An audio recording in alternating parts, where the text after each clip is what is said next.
Hey guys, back here for lesson number 2 on RI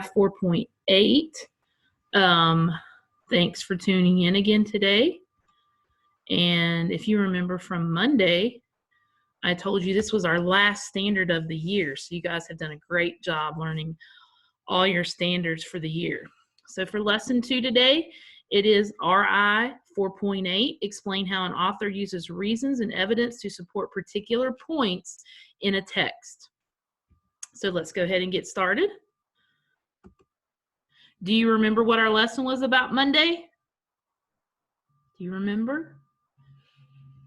Well, don't worry if you don't remember, because Miss Rader is here to help you out today. Okay. As readers, it is important for us to understand what technique or a way of carrying out a task an author uses to support particular points in a text.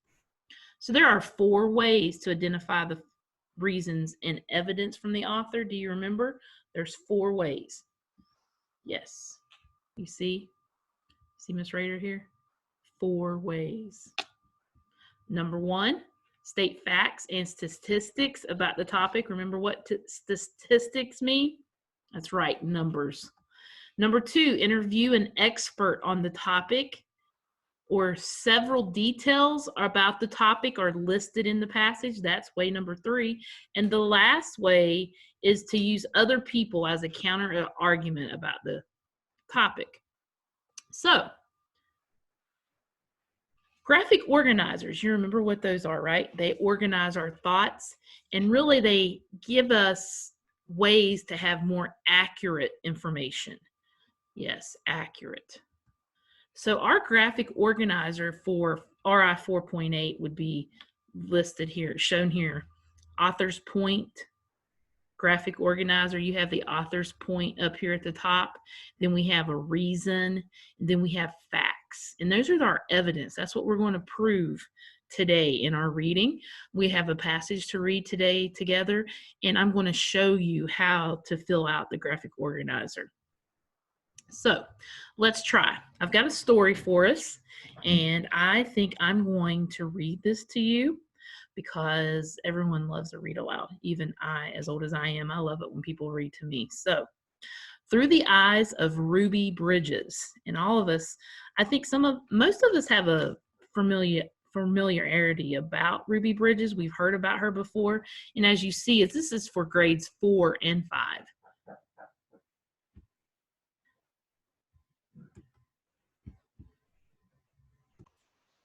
Okay, sorry guys. Had a little interruption. You know how that goes sometimes, don't you? Okay. Technical difficulty. I think we got it right here. Here we go. Here we go. Back to Ruby Bridges. Okay. When Ruby Bridges was 4 years old, her family lived in New Orleans, where they lived in a small apartment. She had a sister and 2 younger brothers. While there, she went to kindergarten at an all-black school. At this time, the schools in New Orleans were segregated, which meant that black students went to different schools than white students. Ruby was a bright girl, which bright in this tense, in the way that you're using it in this sentence, is she was very smart. Ruby was a bright girl and passed a test which allowed her to attend a white school. Many people were against this, but her mother wanted her to have the opportunity to have a better education.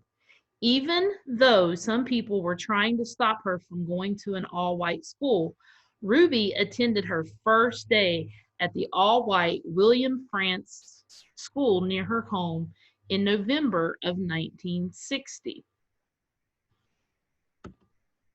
When Ruby arrived at the school, there were lots of people protesting and threatening Ruby and her family. Ruby didn't fully understand what was going on, but she knew her parents were scared. Some white men in suits arrived. They were federal marshals that morning. They drove Ruby to school and surrounded her on the way in. The first day of school was strange for Ruby. So federal marshals were like these police officers, but like higher than police officers, like FBI agents, things like that. They had to protect Ruby. because she was going to this all-white school. Ruby was the only black child to attend William Frantz School. Even though the school was integrated, the classrooms were not. She was in a classroom all by herself. She had a white teacher named Mrs. Henry, whom she became good friends with. The rest of the year, it was just Ruby and Mrs. Henry. There were only a few white students at the school. Many white parents took their kids out of the school because they were scared of the protesters. The ones who left their kids at school were often attacked and threatened by people who were against integration. Ruby was very brave to stay at school despite the threats. Many people of all races supported Ruby and her family. People in her neighborhood supported the family by helping to babysit and even guarding the car as it drove to school. After the first grade, Ruby walked to school without the federal marshals and attended a full classroom that had both white and black students. Ruby attended integrated schools all the way through high school. She had an enormous impact on stopping segregations in schools worldwide. Okay, so what ways did the author use to provide evidence for the author's point of view? Do you know? Well, our way of figuring this out was that they provided several details about the topic. Remember, that was one of the 4 ways to determine the author's point of view. And the other way was using other people as a counter argument about the topic. Okay? So, our graphic organizer. As you see, up at the top box, that's the author's point, and then we have reason and then facts to fact box. So we are going to talk about this. So the author's point was to make the reader, you and I, understand how Ruby Bridges felt going to school and how Ruby Bridges played an important role in the civil rights movement. Her bravery was a big part of that civil rights movement. It caused other people to do brave things like she did, and she was just a little girl. So she was an important figure in the civil rights movement. Reason. Ruby's mother wanted Ruby to have the opportunity to have a better education in an integrated school. So that was one of the reasons that the author gave. And a fact that the author gave was many people of all races supported Ruby and her family. And Ruby had a tremendous impact on stopping segregation in schools worldwide, which led to her playing an important role in the civil rights movement. So, as we might have seen on the EOG, this is a type of a question. You don't always have to have EOG questions from your reading, but today we're going to do a couple questions and see how our reading helps us answer our questions.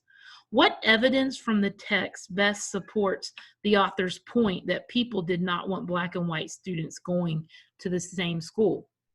A, Ruby attended an all-white school near her home. B, the first day of school was strange for Ruby. Or C, parents of white kids were coming throughout the day, taking their kids out of the school. What do you think? A, B, or C? C is correct.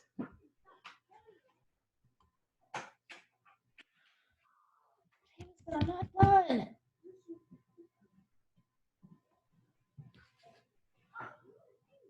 Tell them.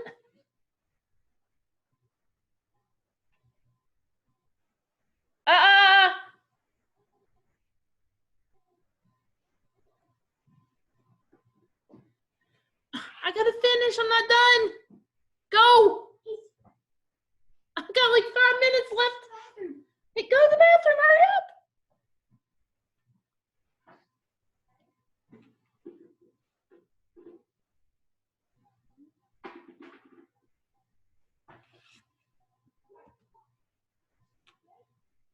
Okay. Question 2. What text evidence best supports the author's point that Ruby had an enormous impact on stopping segregation in schools worldwide? A, many people of all races supported Ruby and her family. B, many white parents took their kids out of the school, or C, after first grade, Ruby attended a full classroom that had both black and white students. So what text evidence best supports the author's point that Ruby had an enormous impact on stopping segregation in schools worldwide? Do you know? A, B, or C?